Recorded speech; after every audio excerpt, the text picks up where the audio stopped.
Hello everyone, in this video I will show you how to declare a one-dimensional array in C and store the square of that particular array's index in its element. The only library we will need is the standard input-output library. Before we begin, let's go over a brief intro of what an array is. An array is basically a list of single-type values, meaning if you have a bunch of integers, let's say 10 integers, all of them can be stored in one array. So it will be an array of a single type, in this case integer values. This can also be done for doubles or characters or even pointers. You can have an array full of those types as well. There are key things each array must have. First, we need to specify the size of the array. The size tells us how big our array is going to be. The reason is because a simple array is not a dynamic data structure. Once you declare it in your code, all of that space is allocated for that particular array. So we want to specify how big we want the array to be, or in this case, the size of the array. To declare an array, we will need the type and the name of the array. This will tell us what kind of list it will contain. After that, we will use these brackets to specify the size of that array. Taking a step back to see how the array was declared, we see the type, name, and size of the array is specified. Note that we are not setting the array to anything. This is because you cannot set an array to another array. You have to do it element by element or variable by variable. In order to access an element of an array, we typically use a for loop to do so. You can also use a while loop as well if you want. The element of an array is accessed through its index. The index specifies the location of where each variable is stored in that particular array, and it always starts from 0. So the first element inside of the array or the variable will be stored in the 0 location, the second in the 1 location, and so on until the size is reached. In order to store the elements in our array, we reference it with the index, in this case I, which will be iterated from 0 to size minus 1. And for each variable or element, we can store something in there, similar to the way we do with a normal integer variable. In this case, we want to store the square of that index. That is why we have I times I set to that element of that particular array element. The same thing goes for printing out the elements of an array. We have to do it element by element. And that is that. Thank you for watching. I will include a number of coding solutions on one-dimensional arrays if you want to practice, and I'll see you in the next video. Thank you. Don't forget to leave a like and subscribe for more content as it helps my channel grow.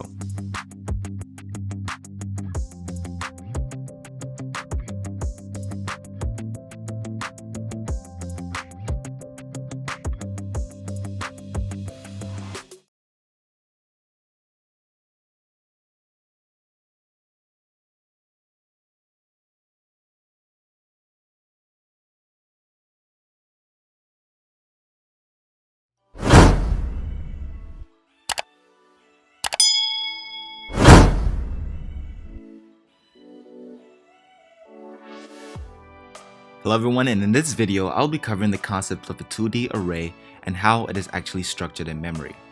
If you missed my video on one-dimensional arrays, I will leave a link in the description below, which I suggest you take a look at before continuing this one. But if you already understand one-dimensional arrays, then keep watching. In this video we will fill up a two-dimensional array with a bunch of elements. But before we begin, here's a quick concept refresher on 2D arrays. So, when given a simple array, in this case an array of 5 elements, we generally represent it like this. This array has 5 spaces, and each space is represented by its index as indicated above, 0 to size minus 1. Awesome. A two-dimensional array can be declared like this. Most of the time, it is known that the first bracket represents the row and the second one represents the column of that array, making it a two-dimensional array, sort of like a table. So from that logic, we will have a 2D array of 5 rows, each having 4 columns. However, this is not how a 2D array is structured in code.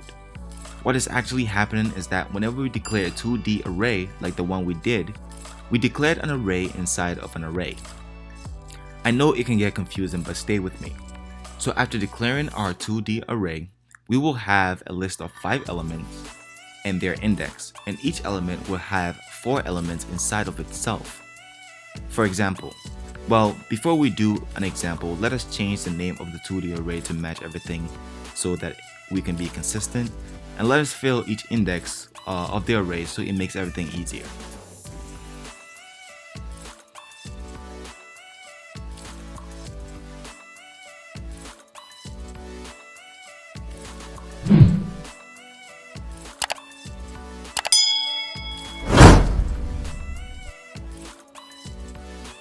Okay, so take the one-dimensional array and say we want to know what is in element 3. Well, the answer is simple. We go to the third element in the array and pick out what's inside of it. In this case, it's 1.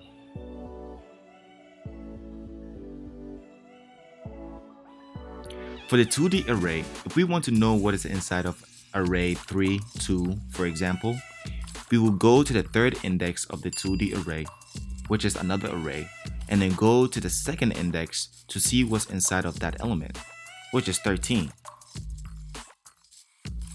Now, if you are wondering what is inside of the third index of the 2D array, that element just contains an array of 4 elements.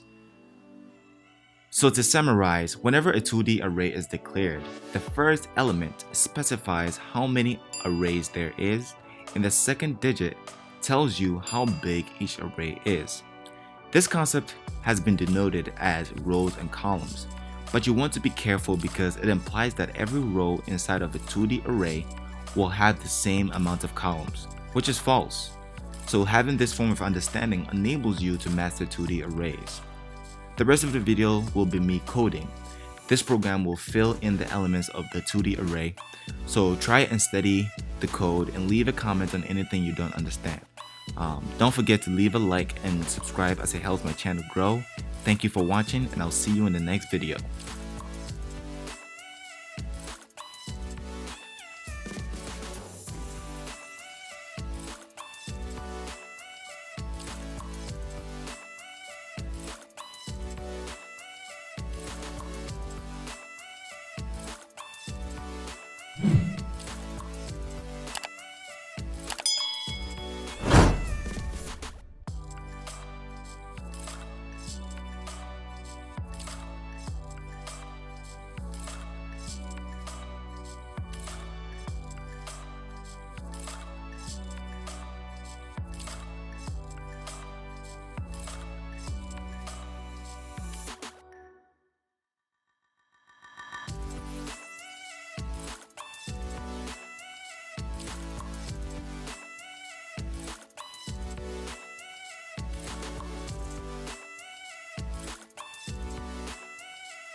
Hello everyone, and in this video we'll be reading numbers from a text file on the computer using C. Throughout this video, I'll be going over a step-by-step method on how each line of code works and how it allows us to read the file from the computer. First thing we will do is include our libraries. we will need to include the standard input-output library and also include the standard C library as well. After that, we can create our main function and then we can begin. To start, we will declare some variables and objects that will help us with this process. The first thing we will need is a file pointer. A file pointer is a pointer that is used to keep track of files being accessed in memory. We use the keyword file followed by the asterisk to declare a file pointer, and then we just give it a name. Since we'll be reading integers from the file through the input stream, we will need an integer variable to store this value so we can print it to the terminal screen. Okay, so now that is done, we need a way to get to the file we are looking to read information from. For that, we can use the fopen function. The fopen function is used to open a file that returns a file pointer. If you don't know what a pointer is, it is basically an object that stores a memory address which allows it to point to a location in memory. What that means is that once we use the fopen function to specify the location of the file, our pointer will be pointing to that file in our computer. So in order to point to the file in memory of the computer, we use the fopen function, and inside the parameter of the function, we specify the location of the file in memory, or in this case, where our file is stored on the computer. And then we specify the mode. The mode tells the pointer and the program what you want to do with the file. R, in this case, stands for read. You can have other modes such as W for writing or even A for append. You can even have R+, which allows you to both read and write to the file. But for us, we are just going to read things from our file. Next, we will want to add a failsafe in case our file does not exist or something goes wrong while the program is trying to read the file.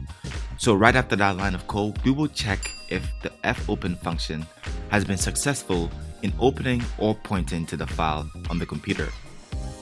If it has, great, then we can read what is in the file. If not, then we will end the program and print it out to the terminal screen. Also note that we changed the return code to 101. Doing this allows us to know exactly where our code ran into an error. Now that we have that done, let us read things from the file. This part is very important, so you may want to pay close attention. In order to read things from the file, we will use a while loop. The function that allows us to read from a file is called the fscanf function. This function acts similarly to our scanf function. However, we have to specify one more thing in the parameters.